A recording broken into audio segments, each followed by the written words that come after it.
preservation, fighting the demolition up to the last minute, and then it's not possible, and then it gets demolished. So the whole time thing that we talked about earlier,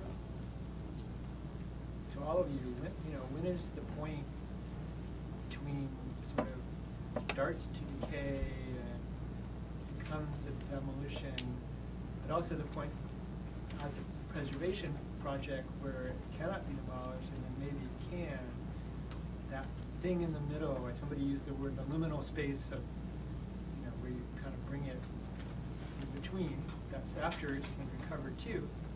So what would you say about, on the one hand, maybe you promote deconstruction in lieu of preservation, in a kind of crude term, before it's too late? How would we do that, or something like that? Do you understand the question? Yeah. Who has the mic? It's here. So the way I thought about it, specifically in the state agency where I worked at, is you have conditions of neglect. So demolition by neglect can be quantified and applied. So you can look at a building and be like, yes, there are leaks in the roof that are leading to structural decay.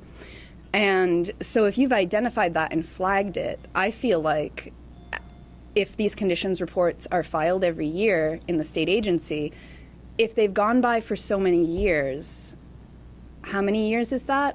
5? I don't know. I'm not sure. I think that a reasonable limit could be established, but if there were a preservation strategy on the other side of it, I think it would facilitate action because there's something else to do. The state that we're in right now is just surrender. It's like, well, we can't do anything about the building, so, I think quantifying it and setting a time limit is essential. And I don't have that particular answer because I haven't been in the field very long, but I'm sure somebody else does. I'm going to say something a little bit blasphemous, which is that I don't know how much I agree with the idea that the first priority is always to keep the building, and then the last priority is always demolition. I think that there's a range of options in terms of intervening in existing buildings, and that we need to not think about it so much as what are we going to do to save as much as possible. And I think we need to think about it more as a scenario planning rather than a strategic planning. So what are the possible things we could do? What are the benefits and outcomes of that decision?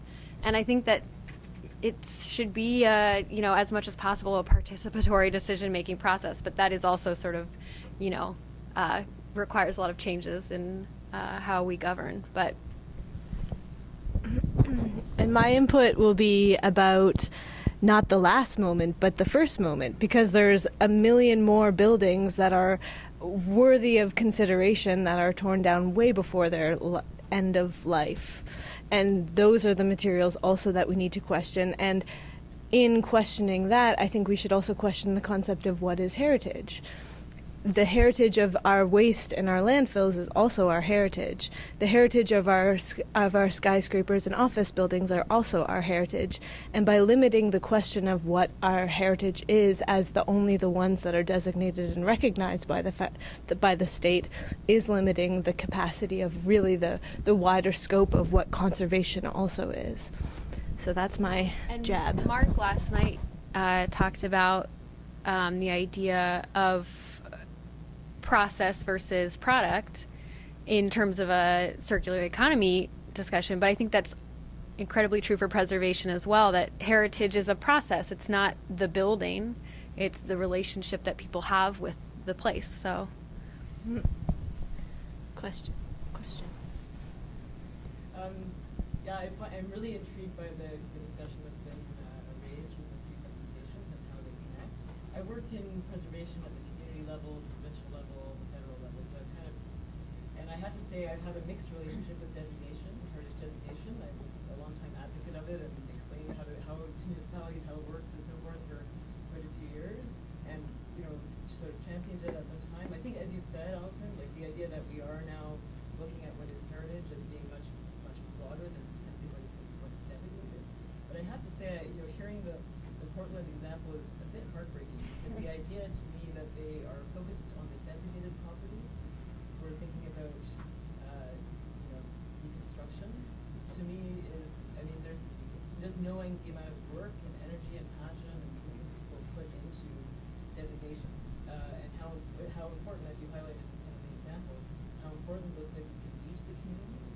think the idea of just saying pre-1917 would be one thing, but to say pre-1917 and designated, to me is interesting. It's like you're taking this tiny, subset of what people value in the community that has already been identified as being so important to them, and saying, well, those are the ones we're going to focus on for deconstruction. Yeah. I think there's this tension, which I think there's the issue that in the heritage community we need to look more globally, and I think there's a huge movement to try to do that.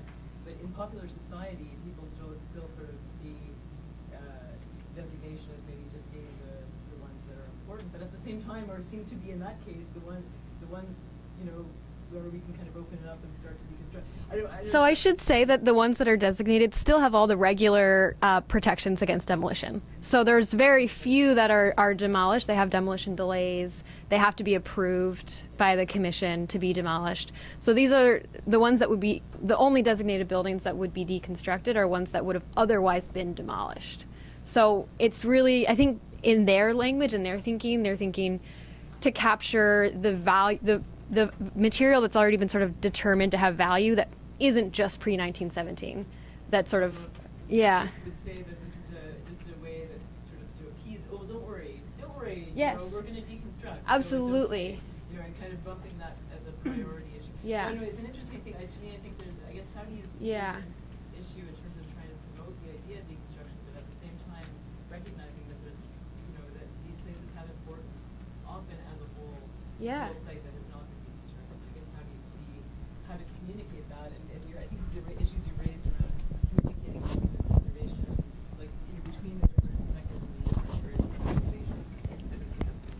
Yeah, well, I would just like to point out and say in general that deconstruction does target historic buildings by its nature because of the things that have been mentioned already, the construction adhesives that are used in modern buildings, the use of poor quality materials and components that can't be broken down. So this is something that we really have to grapple with, and that historic preservationists need to be talking with the deconstruction community about, and that's why I think establishing some sort of guidelines or limits or some sort of framework for a process that begins that discussion is really important.